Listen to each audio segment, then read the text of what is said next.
Tired of the negativity? Looking for a shot of optimism? Well, I have an inspiring story to make you smile right after this. This episode of Misfits and Crackpots is brought to you by Well-Crafted Story. Is your team struggling to communicate your company's value and convert prospects into clients? Well-Crafted Story specializes in corporate storytelling for businesses around the world. Coach Jimmy Hayes Nelson, yours truly, Dr. Danny Brissell, and our expert team will fly to your location to work directly with your people, teaching them how to craft and deliver your company's story in a way that truly resonates and converts. Whether you're preparing for investor pitches, sales presentations, or client meetings, we'll transform how your entire team communicates your mission, vision, and value proposition. Don't let another quarter pass with missed opportunities. Get your free story blueprint today at freestoryguide.com and discover how the right story can become your company's most powerful business tool. That's guide like a tour guide. Your company's success story starts here. Visit freestoryguide.com now. You're just a well-crafted story away from 7 figures. Hello there, my friend, and welcome to Misfits and Crackpots. Short, inspiring stories for busy people. I'm Dr. Danny Brissell. This is a podcast for those interested in extraordinary stories about ordinary people and companies. Consider it your dose of positivity and inspiration for the week. Doris Day said, "Gratitude is riches, complaint is poverty." This week's success strategy: enjoy the journey. Perspective is precious. It's all too easy to become engrossed in our own struggles, losing sight of the blessings that surround us. As the saying goes, there's always someone who has it worse than you. To truly appreciate this, one might consider watching William Gibson's The Miracle Worker, which portrays the incredible journey of Helen Keller and her teacher, Anne Sullivan, or perhaps volunteering at a homeless shelter or children's hospital, or watch the nightly news. These experiences can provide a stark reminder of the challenges others face, making our own troubles seem less overwhelming in comparison. See, we get so wrapped up in our own tribulations that we often ignore the good fortune surrounding us. Sarah Josepha Buell was born in New Hampshire in 1788. Her life was shaped by a love of learning from an early age. Despite lacking formal schooling, Sarah and her siblings received a thorough education at home. Young Sarah's voracious appetite for reading led her to a startling realization. The literary world was dominated by male voices, particularly non-American ones. This observation would prove to be a catalyst for Sarah's future endeavors. By the time she was 18, she began her career as a teacher, simultaneously nurturing her passion for poetry in her spare time. Her early experiences in education and writing would lay the foundation for her later influential work. At 24, Sarah married lawyer David Hale, embarking on what she later described as an idyllic life. The couple raised 5 children together, creating a loving family union. However, their happiness was cut short when David tragically died of a stroke just 9 years into their marriage. Suddenly widowed with 5 young children and limited financial resources, Sarah faced a daunting challenge. Lesser individuals might have succumbed to despair, but Sarah's response was one of remarkable resilience and creativity. To supplement her income, she turned to her passion for writing, publishing collections of her poems. This period of adversity proved to be a turning point in Sarah's life. In 1827, she published her first novel, Northwood: Life North and South. This work was groundbreaking in several ways. Not only was it one of the first books to address the issue of slavery, but it also introduced the American public to the New England tradition of an annual holiday of Thanksgiving. Sarah's novel caught the attention of Reverend John Blake, who invited her to Boston to serve as the editor of his journal, Ladies' Magazine.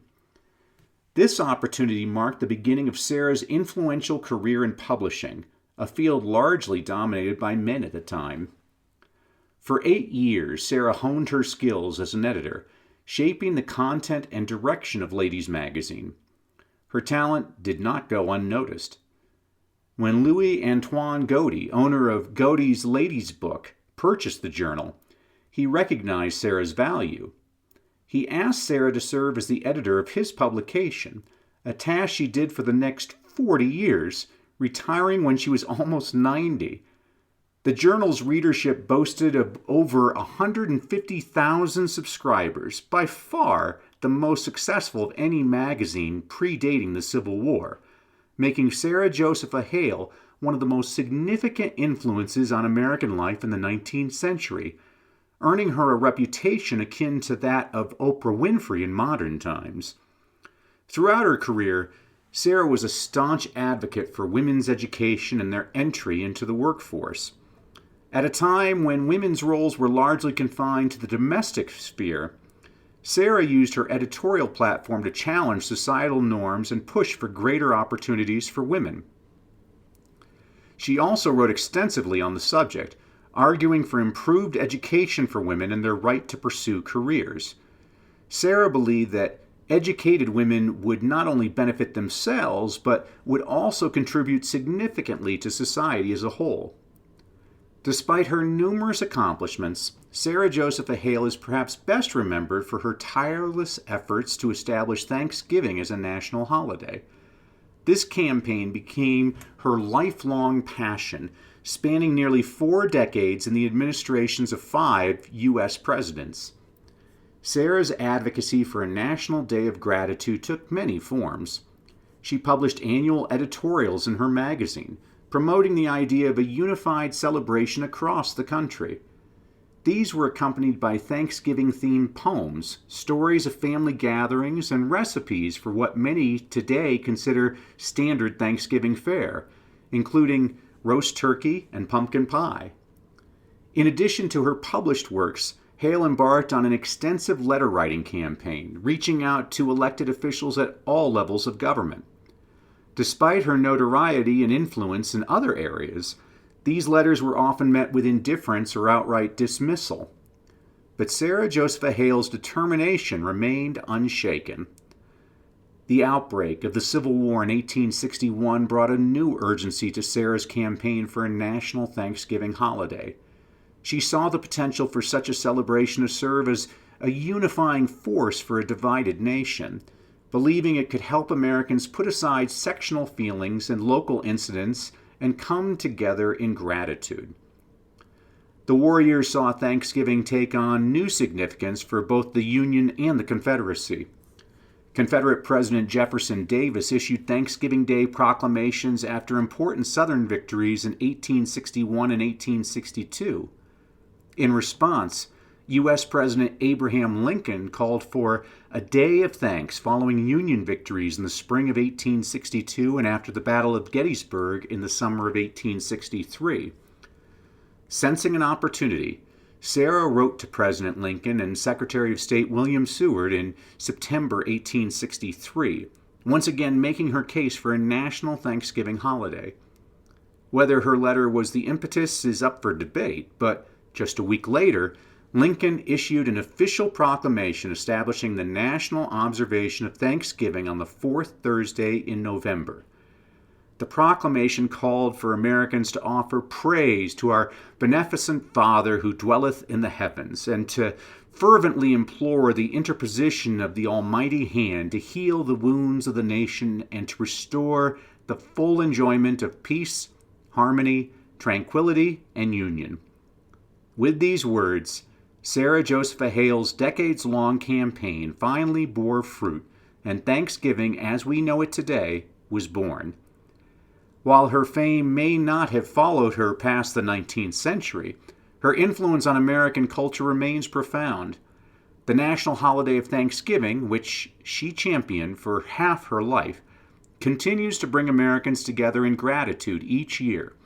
It stands as a testament to her vision of a unifying national celebration and her unwavering persistence in the face of repeated setbacks. The second legacy of her life may have left an even more profound impact. Among all of her novels and editorials, she penned a short poem that has endeared her to countless generations. For it was Sarah Josepha Hale who wrote a simple nursery rhyme every schoolchild learns to this day. Mary had a little lamb. See, friend, inspiration is all around us. You just have to look for it. Thanks for listening. Join us next week for another inspiring story about misfits and crackpots. Misfits and Crackpots is a production of Success Media, produced by Terrence Wishner. Sound effects by Alessandro Lucati, courtesy of Pixabay. Thank you for tuning in. If you love today's story, there's so much more to explore in the book Misfits and Crackpots by yours truly, Dr. Danny Brissell. Grab your copy now on Amazon and dive deeper into the extraordinary lives of those who dared to change the world. Don't forget to subscribe, leave a review, and share the podcast with fellow misfits who love inspiring stories. See you next time.